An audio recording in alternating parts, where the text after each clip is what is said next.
Kita ikuti bersama penandatanganan keputusan tentang perubahan program pembentukan peraturan daerah tahun 2025.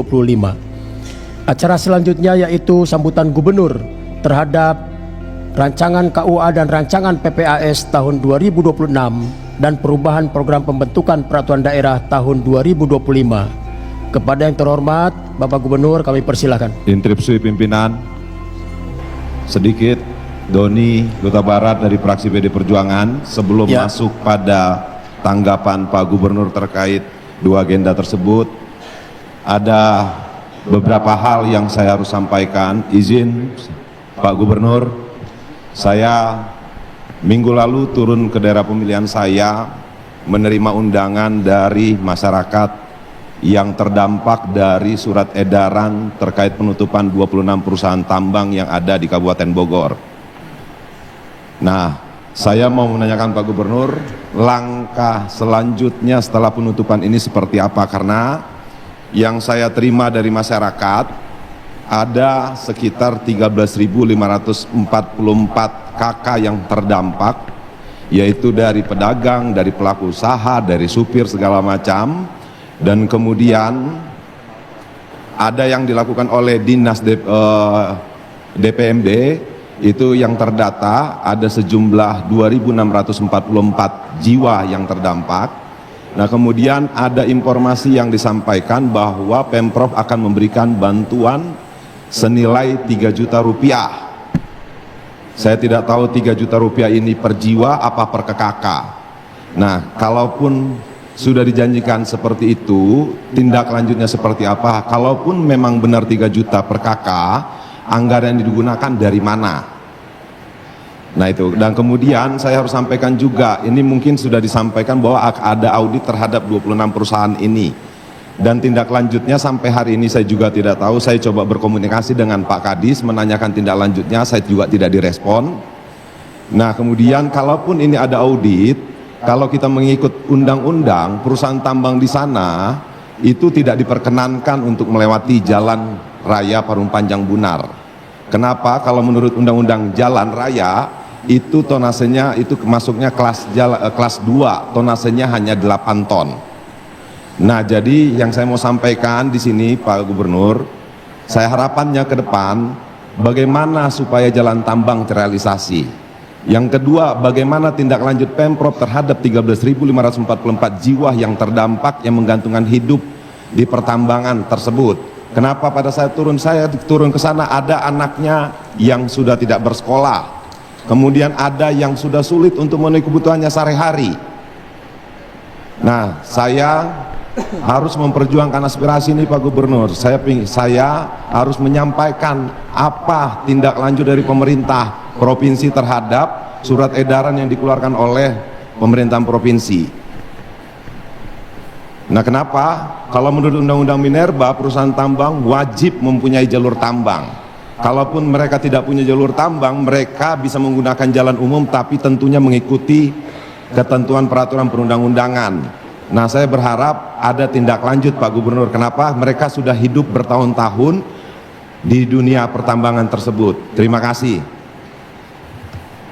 Baik, Pak Gubernur mau direspon atau? Izin pimpinan, Hilal dari fraksi Partai Golkar. Saya pikir tadi apa yang ditanggapkan oleh Pak Doni tidak perlu ditanggapi di paripurna ini, karena kita sudah sepakat dari awal rapat paripurna ini hanya membahas tentang persetujuan KUA PPAS dan laporan Bapak Merda. Terima kasih.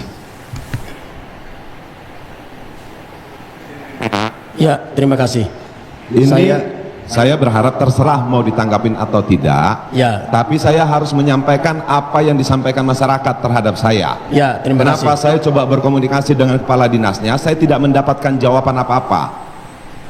Ya, terima kasih. Terima kasih. Enggak. Pak Gubernur.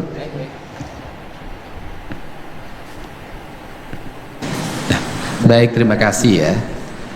Persoalan Parung Panjang itu adalah persoalan yang panjang.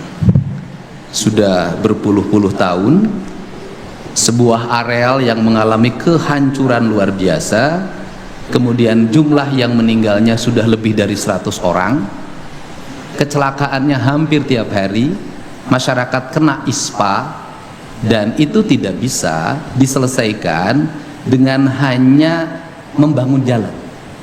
Pemprov Jabar itu sudah berusaha mulai tahun ini membangun jalan, tapi tidak mungkin jalan itu dibangun tetapi dilewati dengan truk dengan tonase di atas 20 ton. Sehingga ikhtiar kami adalah dihentikan sementara. Dihentikan sementara apa aspeknya, variabelnya? Pertama adalah variabel kerusakan lingkungan. Yang kedua, variabel perlindungan tenaga kerja. Yang ketiga, variabel reklamasi. Yang keempat adalah variabel transportasi atau transporter sebagai pengelola. Yang kelima, adanya pungutan-pungutan yang tidak didasarkan pada aspek hukum yang memadai, dan itu jelas ada.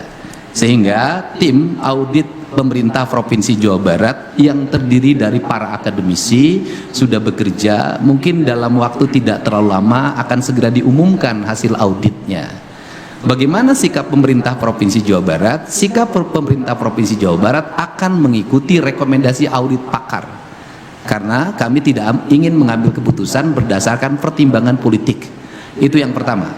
Kemudian yang kedua, bahwa ada ikhtiar pemerintah Provinsi Jawa Barat untuk memenuhi kebutuhan pokok dari masyarakat yang mengalami problem karena tambangnya ditutup. Salah satunya adalah kami sudah menerima data dari para kepala desa yang hari ini data yang masuk yang harus dibantu adalah 9.000 kepala keluarga lebih. Itu pun kami sangat mengalami kesulitan untuk mendapatkan data tersebut karena ada di antaranya kepala desanya merangkap pemain tambang. Nah, kemudian dana yang akan diberikan oleh kami adalah 1 bulan 3 juta, mungkin sekira 2 atau 3 bulan yang akan kami berikan. 3 juta itu bersumber dari mana? Bersumber dari bantuan sosial pemerintah Provinsi Jawa Barat, dan kami menggunakan dana BTT, dan ini adalah persetujuannya Kemendagri. Pemerintah provinsi berhak mengeluarkan dana tanggap darurat terhadap setiap persoalan. Nah, kemudian penyerahannya mulai minggu depan melalui nomor rekening, dan selanjutnya nanti sampai bulan Januari. Nah, apa yang akan diberikan solusi? Solusi yang ditawarkan oleh pemerintah provinsi hari ini adalah ada 2. Menawarkan kepada masyarakat yang bekerja di sektor tambang yang tidak dilindungi oleh BPJS, upahnya juga tidak memenuhi standar, untuk bekerja menjadi tenaga outsourcing pemerintah daerah Provinsi Jawa Barat ngurusin jalan. Itu yang pertama.